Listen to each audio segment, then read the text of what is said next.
전에 부친이 사망한 뒤 1년 넘게 시신을 냉동고에 보관하고 부친이 살아있는 것처럼 이혼 소송을 계속 진행한 아들 설명드린 적이 있었어요. 그러면 여기서 또 궁금한 게 이혼 소송 중 한쪽이 사망하면 소송이 어떻게 되느냐 하는 점이겠지요. 이혼 소송 중 한쪽이 사망하면 결국은 이혼이 아니라 사별로 혼인관계가 종료된 것이고 이혼 사건은 그 대상을 잃게 된 것이므로 종결되는 것이에요. 만약 그 소송을 계속해 달라고 법원에 요청을 한다면 법원에서는 소송 종료 선언이라는 것을 할 것 같아요. 그리고 재산분할 소송도 이혼에 부수되는 것이기 때문에 한쪽이 사망하면 종료될 수밖에 없다는 것이 대법원 판례예요. 다음에는 위자료가 어떻게 되는지 설명드릴게요. 지난번에 이혼, 위자료, 재산분할 청구 소송을 하고 있는데 한쪽이 사망하면 어떻게 되는지 설명드렸어요. 즉 이혼 및 재산분할 소송은 살아있는 것, 즉 혼인관계를 전제로 하기 때문에 한쪽 당사자가 사망하면 그냥 종료해버려요. 다만 위자료는 예를 들어 이혼과 같이 위자료 청구를 법원에 한 경우 등 청구 의사가 밖으로 표시된 경우에는 상속이 된다고 보여요. 그렇지만 위자료는 큰 금액이 아니고 또 일부는 위자료를 지급할 책임이 있는 사람이 그 권리까지도 상속받기 때문에 의미 있는 큰 금액이 나오게 되지는 않을 거예요.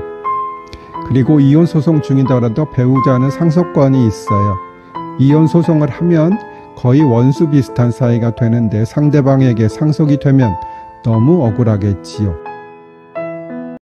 지난번에 이혼 도중 한쪽이 사망하면 이혼이나 재산분할 청구는 그냥 종료되나 위자료 청구는 종료되지 않는다고 설명드렸어요. 이에 대해서 하급심과 대법원의 엇갈린 판례가 있어서 자세히 설명드릴게요. 부인은 자신을 여러 번 폭행한 남편을 상대로 이혼 및 위자료 청구 소송을 해서 1심에서 승소해서 3,500만 원의 위자료가 나왔는데 2심 즉 항소심 진행 중 사망했어요. 아니 민사소송법의 표현에 따르면 죽었어요. 두 부부 사이에서는 자녀가 없었고요. 그러면 상속인은 1. 남편과 2. 부인의 부모 세 사람이 되는 것이에요. 그리고 상속분은 남편은 1.5, 부인의 부모는 각 1씩이 되는 것이에요. 예를 들어 위자료가 3,500만 원이라면 남편은 1,500만 원, 부인의 부모는 각 1,000만 원씩 상속을 받게 돼요. 다음 쇼츠로 오세요. 지난번에 부인이 남편에게 3,500만 원의 위자료를 받는 1심 판결이 나왔는데 2심 도중 부인이 사망한 사건 설명드리고 있었어요. 그런데 이 위자료 청구권은 채권자가 부인이고 채무자가 남편인데 그게 상속되면 남편한테 그 중에 일부가 가는 것이에요.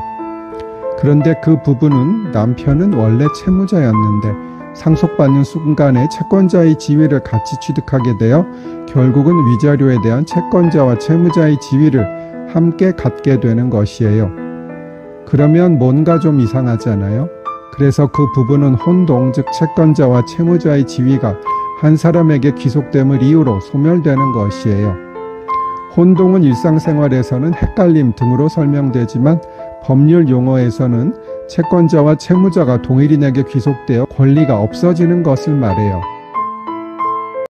부인이 남편에게 3,500만 원의 위자료를 받는 1심 판결이 나왔는데 2심 도중 부인이 사망한 사건 설명드리고 있었어요. 그런데 이 사건에서 부인의 부모가 소송 절차 수개 신청, 즉 사망한 사람의 상속인들이 소송 절차를 이어서 진행하는 것을 요청했어요. 그러자 2심 재판부에서는 이혼 청구 부분에 대해서는 재판상 이혼 청구권은 일신 전속적인 권리로서 이혼 소송의 계속 중 부부의 일방이 사망한 때의 소송은 종료되고 위자료 청구권 역시 그 성질상 상속이 될 수 없는 일신 전속적 권리이므로 당사자가 사망하면 상속 또는 수개가 되지 않고 소송이 종료된다고 보아야 한다 라고 판시했어요. 이혼 부분은 당연한 것이나 위자료에 대한 대법원의 판단은 달랐어요. 다음에 대법원 판례 설명드릴게요.